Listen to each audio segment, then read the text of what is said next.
copied these, I just chose these database entities and said edit, copy, paste, and then I scaled it under edit, transform, under enter transform scale. I scaled it by I think 30%.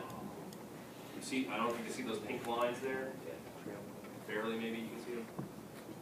That's the same airfoil that's been right here, been copied, rotated, translated over to a spot that looks like it might work.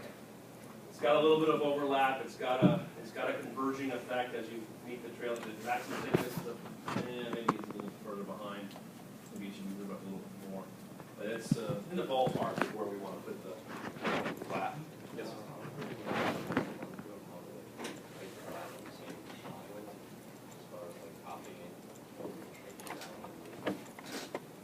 How I made this particular element, I can remake it. If I take these first three, those first three elements were the three elements that made up the original main wave. So if I just do edit, copy, edit, paste, translate, and then I can pick up point to translate. I'll see, I'll put it over here. At least I made it. Now I can scale it by pressing scale. 30%, 0.3.31 scales it 30% X and Y and not in Z. Z is irrelevant. There is no Z in each case. And then I do that. Oh, I got to pick it. So I can pick it.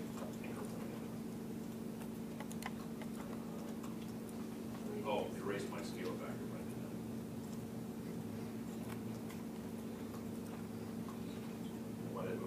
Okay, whatever. I guess that's not the anchor point. I can always move it now. Translate again. Clear the translation. Take a point and translate it. And I can move it over here, for example, wherever I want. You can rotate it here. Oh, everything is right here to transform.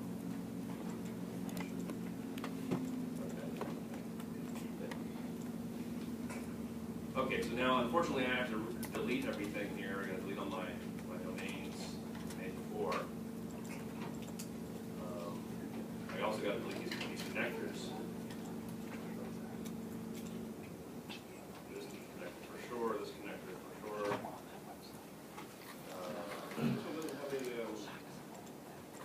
Rounded edges. Just can't see, it's so small. It's in there. Anyway, I'll keep those connectors. Those careful.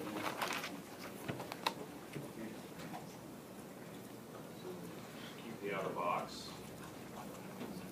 So now once you get back to this point, and go ahead and make the, I'm going to go ahead and put the connectors on this guy. Just put a box around it. Easiest thing. Oops. Edit preferences. This selection box, I hate this inside and touch by box. I want this inside box only under edit preferences. For that way I just do this and I should be able to get only the ones I want, except I got extra ones. Okay, so these three, or you can just see that the last three are clearly the ones that I made. And create a grid on them. What we used last time, I forget. 81 points. Looks like I worked that little.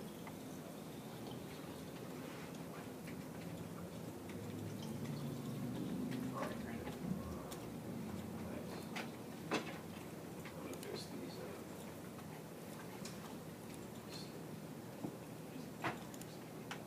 This is the upper, lower, and the trailing edge. You can't see it, so small. I'm going to change that number to, I guess 11. You can see it here. I had 121, 121, 11. So I'm going to change these to the same. 121, just make it similar. And change the spacing. That should be ready to try to finish the meeting again. Take the spacing, leading edge.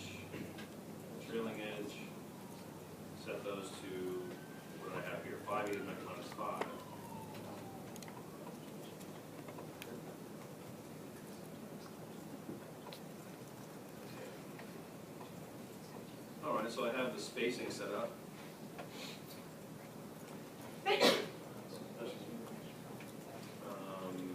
All right, what else should I do here? I guess I need to create the domain now. I have the two curves and the outer curve. That's going to get a little tricky now. I gotta assemble special domain. Pick the outer edge first. I don't know that it matters which way that goes. These reverses, I'm going to go counterclockwise. Now these next loops are going to be clockwise. These two. Next edge, right? Okay, so here is clockwise. Next edge, clockwise. Done. Well, I made it triangulated grid. Not very, why is this different resolution? That's strange. Alright, so let me fix a couple things real quick here. We got, this is 31, this is 11. This one somehow got changed. There we go. Okay, so we have, what's wrong with just using this grid? You know, the structured lines.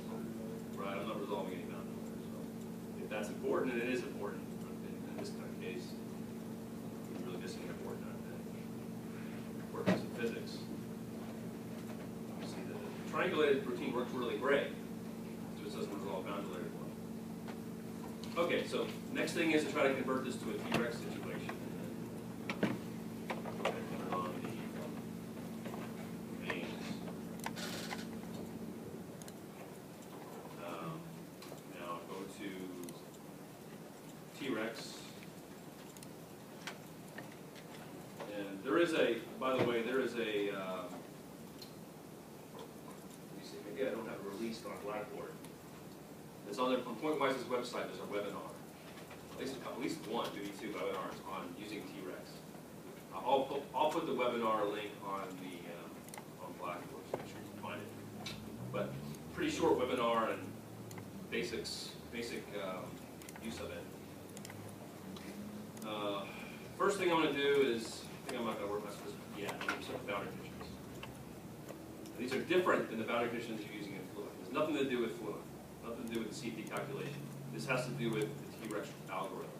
So I'm going to pick everything here, the airfoils, and I'm going to make, for now, I'm going to put them all in, what do I have? I must have messed with this one. Put that in here. There should be 6 though. Why is there 5? Were both big airfoils closed? It should have been, right? It wouldn't let me make this if it weren't closed. Yeah.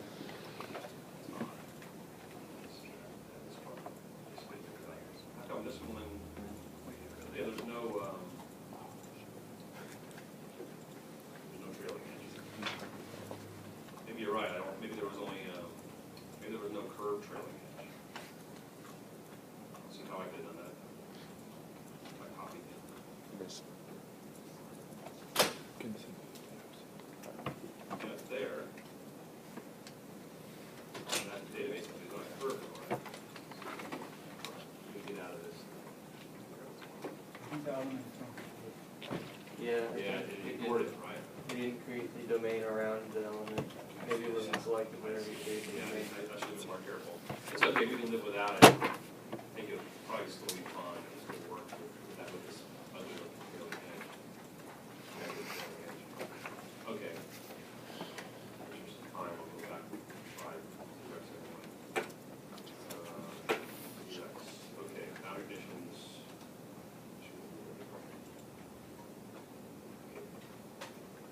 One of the nice things about the T-Rex thing is I don't really have to put all these in one category. Right now, all these walls are going to extrude, just like your normal algorithm when you extruded it. T-Rex is going to do the same thing. It's going to try to do the same thing. However, I could have this airfoil extruded at a different rate than this one, which is nice. Because probably that would be no, it makes some sense. It's smaller. I might need smaller steps to refine the boundary layer associated with it. Or you can argue,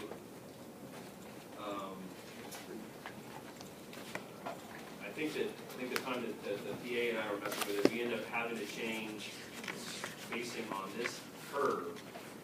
If I remember correctly, we'll see if we run into the same problem.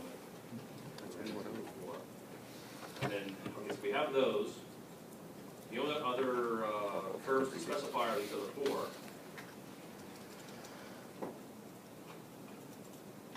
Which I'm going to put into a new category. And I'm going to use the type off. Off means that there's no extrusion going on. We're not extruding the walls or the inflowing aqua. We are the airflow walls. All right. So we have our boundary conditions set up. I don't think I'm going to change anything under the attributes. Under here, this has to do with how many layers you want to extrude.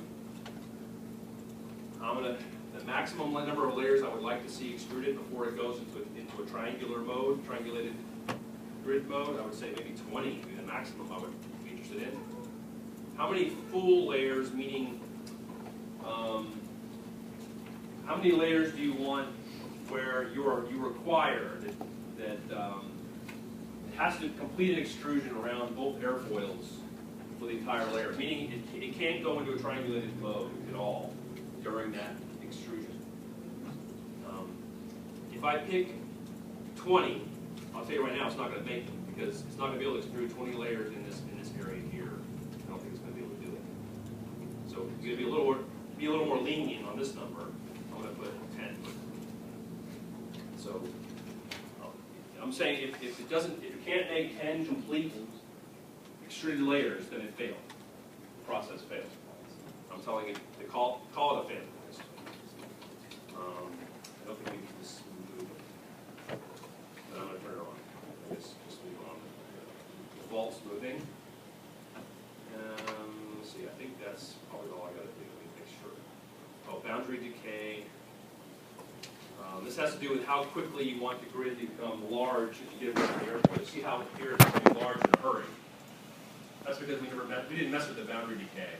I think it was set to 0.5. If you set it closer to 1, then this grid resolution is maintained all the way out here. You get, of course, gradual change in resolution. So I'm going to put it at, let's say, 0.9. A little better. Okay. I'll try to solve it now. Okay, under initialize. Press initialize, this is what I get. This doesn't look that good on the first look, but we can start playing with it now.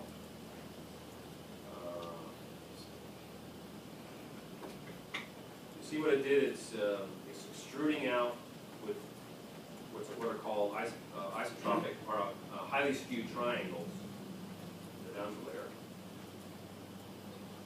And maybe I can get a better shot around here. Doesn't look too bad. Fluent may not like these triangles, these stretched out triangles, but this is what we're left with.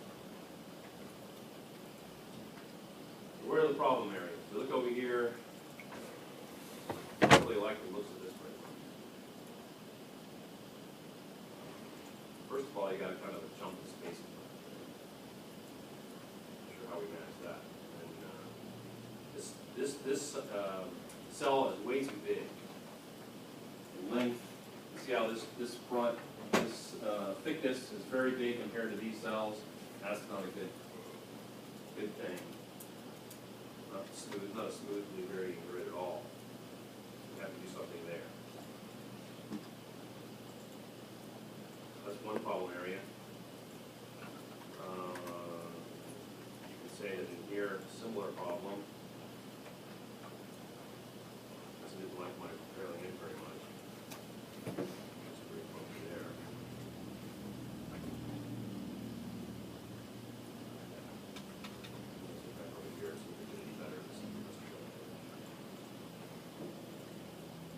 Quite as bad. Yes, sir. if you flatten out the trailing edges with that, helps it salt down a little bit. Flatten them out rather than curve, rather Or than just round them. let them be a little thicker. Be thicker.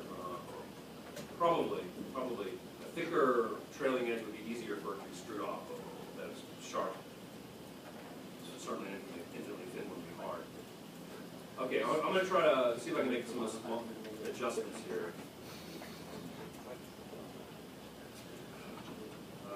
I might have too many. I might have forced too many layers here for one thing. Let's see if for 15 here.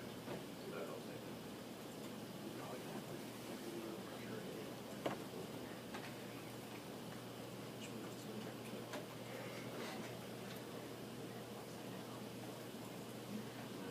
Okay, helps a little bit. I think the socket spacing is too small, unnecessarily small.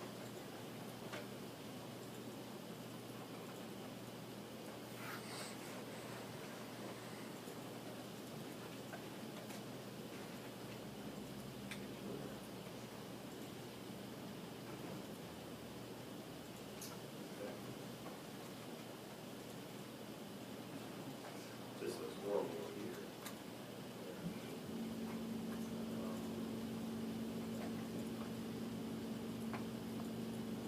Try to split.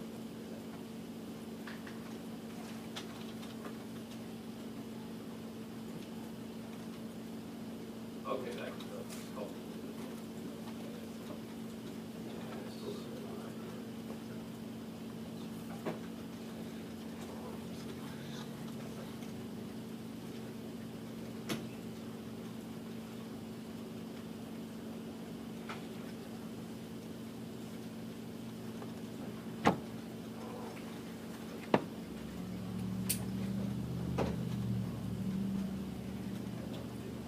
Okay. Anyway, I guess it's not very good use of time for me to play around with this too much. There's clearly some work to do. Try to get this look better. I would have expected it to look better than this. From the outset.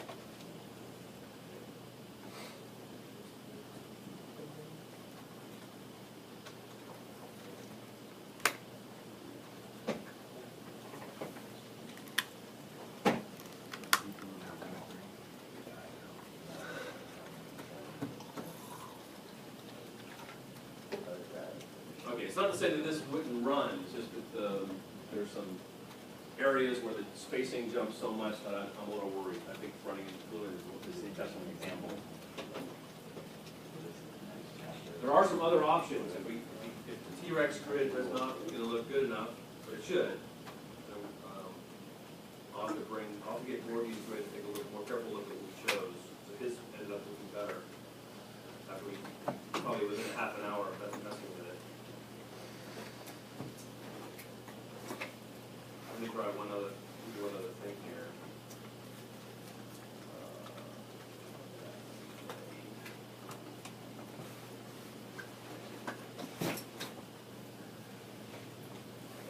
The other option we talked about was screwing each of them individually.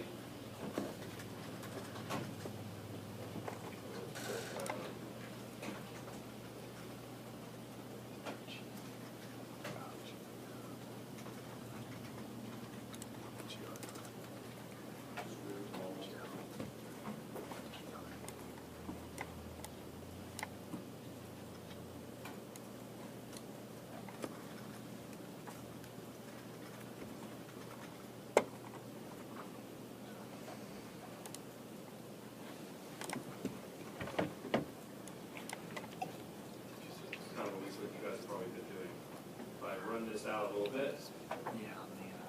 I've got 10 steps. At least I have some resolution. Is this enough to resolve the boundary layer? It might be. It's close. Boundary layer is less than what is it, 1 centimeter? You said? Something like that. It's close. So I'll accept this, and then I'm going to try to do the same thing on the other airfoil, and I can fill in the space between them.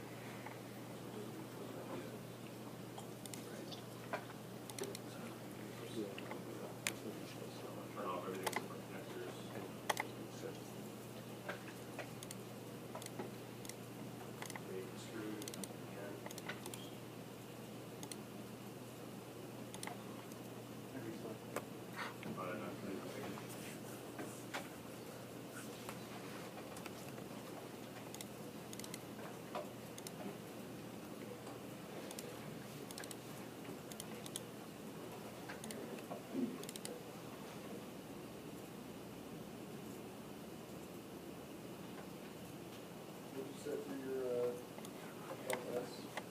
1 e to the minus 5.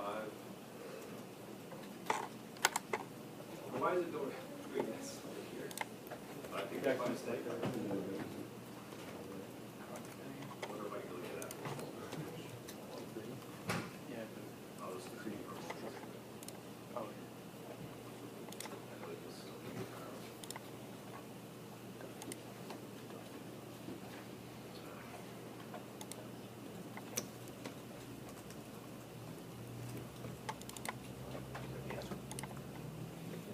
Okay, so I have the two. This is another way to do it. Might work out. I left a little bit of space here for a triangle to be put in here. If you do this way, I would strongly suggest making this resolution finder in this direction was similar to this one. In this vicinity, you can split this connector right here and put define resolution here, finer.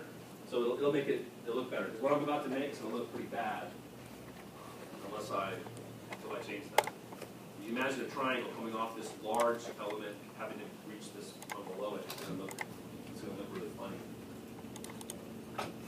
Filling it in. Just like the T-Rex, if you just play with it enough, you're going to get it to look better and better. I'm going to go ahead just to show you how I can finish this up. Assemble domains. The outer one. Next edge. Make sure you pick the right outer one. This outer